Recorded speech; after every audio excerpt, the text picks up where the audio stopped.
Hello friends, welcome to Manoj Gupta Academy. Today we are going to start with class 10th Science Second lesson number 7 पहचान सूक्ष्म जीव विज्ञान। तो दोस्तों अब हम लोग इसका पार्ट 4 करने वाले हैं।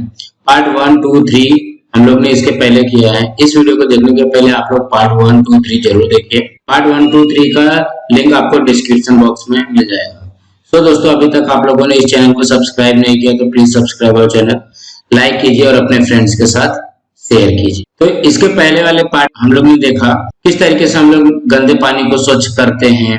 उसके पहले हमने देखा कि किस तरीके से सूखे कचरे का निस्तारण किया जाता है। उसी तरीके से अब हम लोग देखते हैं यहाँ पे स्वच्छ तकनीकी क्या है, टेक्नोलॉजी क्या है। मनुष्य ने तकनीकी क्षेत्र में तीव्र गति से प्रगति की। मनुष्य ने क्या किया है, टेक्नोलॉजी में बहुत सारी प्रगति की है, पर उसके साथ साथ पर्यावरण में प्रदूषण की मात्रा भी उतनी ही तेजी से बढ़ रही है। जैसे टेक्नोलॉजी का जब हम इस्तेमाल करते हैं तो इसके साथ साथ में क्या बढ़ेगा, पर्यावरण में प्रदूषण भी बढ़ रहा है। सूक्ष्म जीवों का इस्तेमाल करके, जो सूक्ष्म जीव हैं उनका इस्तेमाल करके वायु, भू और जल प्रदूषण, इन पर कैसे नियंत्रण रखते हैं चलिए देखते हैं। मतलब जो हमारा वायु प्रदूषण हो रहा है, भू प्रदूषण हो रहा है, जल प्रदूषण हो रहा है, सूक्ष्म जीवों की सहायता से किस तरीके से इसको कंट्रोल में हम लोग कर सकते हैं। मनुष्य द्वारा निर्मित रसायनों का नाश करने की क्षमता सूक्ष्म जीवों में प्राकृतिक तौर पर ही पाई जाती है। जो भी मनुष्य केमिकल का यूज करता है, जो रसायन का यूज करता है, उसको नाश करने के लिए, उसका विनाश करने के लिए किसका इस्तेमाल किया जाता है, सूक्ष्म जीवों का। और सूक्ष्म जीव क्या है, प्राकृतिक तौर पे ही पाई जाती है। इसी क्षमता का उपयोग करके हाइड्रोकार्बन और अन्य रसायनों का रूपांतरण किया जाता है। और जो सूक्ष्म जीवों में जो रसायन का नाश करने का गुणधर्म पाया जाता है, उसी का इस्तेमाल करके हम हाइड्रोकार्बन और अन्य रसायनों का भी रूपांतरण करते हैं या किया जाता है। पहले यहाँ पे देखो, कुछ में सूक्ष्म जीव ईंधन में स्थित गंधक को निकाल देते हैं। जितना भी जैसे सूक्ष्म जीव है वो क्या करेगा, ईंधन में जो भी हमारा फ्यूल्स है, ईंधन है, ईंधन में से गंधक को, सल्फर को निकाल देता है। फिर दूसरा है निम्न दर्जे के अयस्कों से, जो अयस्क होते हैं, जो हमारा अयस्क के अंदर से तांबा, लोहा, यूरेनियम और जस्ता जैसे धातुओं का भी पर्यावरण में समावेश होता है। हमारे जो अयस्क में होता है वो क्या होता है, तांबा, लोहा, यूरेनियम, जस्ता, ये अयस्क में ही मिलते हैं। थायोबैसिलस और सल्फोलोबस जीवाणु की सहायता से इन धातुओं का पर्यावरण में समावेश होने से पहले ही यौगिकों में रूपांतरण किया जाता है। इनका जो पर्यावरण में समावेश होने के पहले ही ये सारी जो तांबा है, लोहा, यूरेनियम, जस्ता है, इनका यौगिकों में रूपांतरण कर दिया जाता है। समुद्र किनारे पर तैलीय जल या हजारों मृत मछलियां आने की खबरें आपने पढ़ी होगी या तो देखी होगी। ऐसा क्यों होता है, देखो जैसा समुद्र है, हमारे समुद्र में जो तेल निकाले जाते हैं, जो क्रूड ऑयल से निकाले जाते हैं, तो कुछ तेल के अंश जो है वहां पे आपके पड़े रहेंगे या गिर जाते हैं, तो वो तेली जल हो जाता है, मतलब तेल उसमें हो जाता है। और हजारों मृत मछलियां, उसमें कुछ मछलियां क्या होती है, पानी के अंदर ही मर जाती है। तो ये क्या होता है, वहां पे सड़न पैदा होने लगते हैं। तो ये जो मछलियों की आपने बहुत सारी खबरें पढ़ी होंगी, ऐसा क्यों होता है। तो यहाँ पे देखो, समुद्र में विभिन्न कारणों से पेट्रोलियम तेल का रिसाव होता है। मतलब बहुत सारे इसके कारण है, जिससे हम लोग को जो पेट्रोलियम तेल है, जो डीजल है, पेट्रोल है, गैस है, ये सारी चीज का हम लोग रिसाव हो जाता है। ये तेल जलचरों के लिए घातक विषैला साबित होता है। ये जो तेल जो समुद्र में गिरा हुआ रहता है वो क्या होता है, जो जलचर है, जो मछलियां वगैरह, उनके लिए घातक और विषैला साबित होता है। पानी पर फैली तेल की परत को यांत्रिक पद्धति से दूर करना आसान नहीं होता। अगर हम लोग पानी में तेल से निकालेंगे, हम लोग किसी मशीन का, यंत्र का उपयोग करेंगे, मशीन का उपयोग करेंगे, तो ये संभव नहीं है। लेकिन अल्कनी वोरेक्स, बार्क्यूमेंसिस और सुडोमोनास, पिरिडिन्स और अन्य रसायनों को नष्ट करने की क्षमता पाई जाती है। देखो यहाँ पे अल्कनी वोरेक्स, बार्क्यूमेंसिस है ये, और ये जो सुडोमोनास है, ये इसमें क्या पाया जाता है, इसमें तेल रसायनों को नष्ट करने की क्षमता पाई जाती है। इसलिए तेल की परत को नष्ट करने के लिए इन जीवाणुओं के समूह का उपयोग किया जाता है। और जो समुद्र में जो तेल फैला हुआ है उसको नष्ट करने के लिए अल्किनो वोरेक्स, बार्क्यूमेंसिस और सुडोमोनास का इस्तेमाल किया जाता है। उन्हें हाइड्रोकार्बोनोक्लास्टिक बैक्टीरिया HCB भी कहा जाता है। HCB जो है हाइड्रोकार्बन का अपघटन करके उसमें से स्थित कार्बन का ऑक्सीजन में सहयोग करती है। ये HCB जो है हाइड्रोकार्बोनोक्लास्टिक बैक्टीरिया जो है वो क्या करता है, हाइड्रोकार्बन का अपघटन करके उसमें स्थित कार्बन का ऑक्सीजन से संयोग करता है और इस अभिक्रिया में क्या होता है, कार्बन डाइऑक्साइड और पानी हमारा बनता है। आप देखो प्लास्टिक की बोतलें PET, पॉलीइथिलीन टेरेफ्थलेट पॉलिस्टर, इन रासायनिक पदार्थों से बनी होती है। जो प्लास्टिक की बोतल होती है वो किससे बनी होती है, PET से बनी होती है।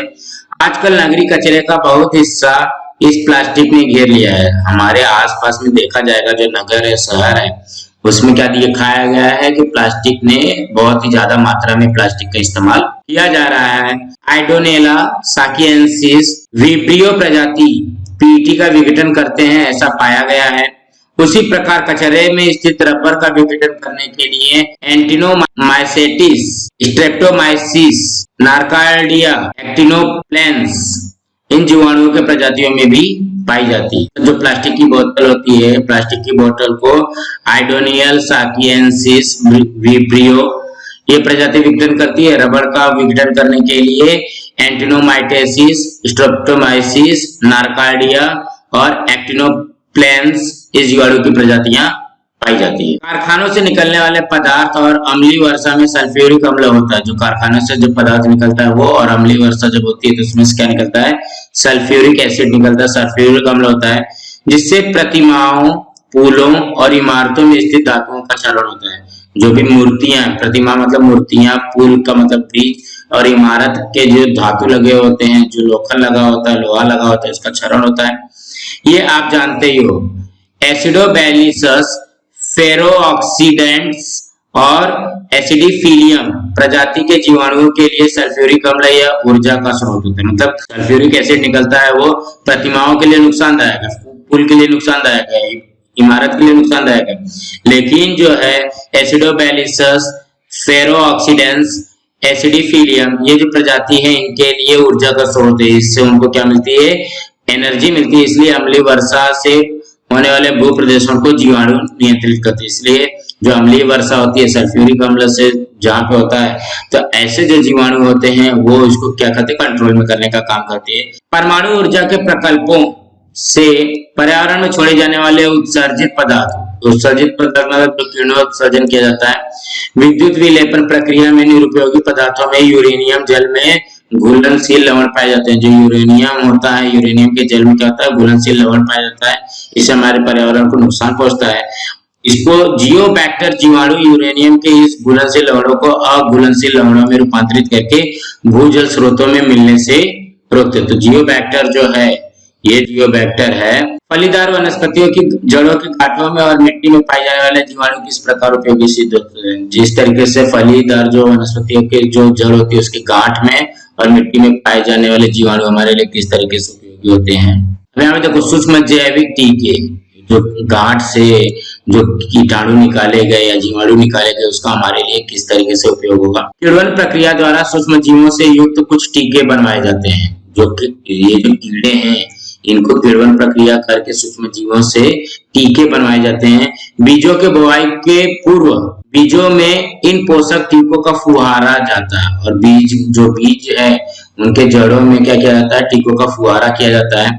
कुछ टीकों को वनस्पति में लसीकृत किया जाता है। टीकों में से स्थित सूक्ष्म जीव उन वनस्पतियों को पोषक द्रव्यों की आपूर्ति करके उनकी वृद्धि में सहायता करते हैं। जो टीका होता है वो क्या करते हैं, सूक्ष्म जीव से वनस्पतियों के पोषक द्रव की आपूर्ति करता है और उनकी वृद्धि में सहायता करता है। वनस्पति जन्य अन्य घटकों को उच्च प्रति का बनाते हैं। उच्च प्रति का मतलब उसका जो अच्छे से बनाता है, उसकी जो पौष्टिकता है वो बढ़ा देता है। जैव खेती करते समय कृत्रिम नाइट्रोजिनेस एज़ोटोबैक्टर से युक्त द्रव्यों का उपयोग किया जाता है। जब जैव खेती किया जाता है तो उसमें नाइट्रोजिनेस एज़ोटोबैक्टर का इस्तेमाल किया जाता है। रासायनिक खादों से होने वाला भू प्रदूषण इन द्रव्यों द्वारा रोका जाता है। जो हम लोग रासायनिक खाद का उपयोग करते हैं तो उससे क्या होता है, हमारा भू प्रदूषण होता है। तो उसके लिए ये सारे द्रव्य का इस्तेमाल किया जाता है।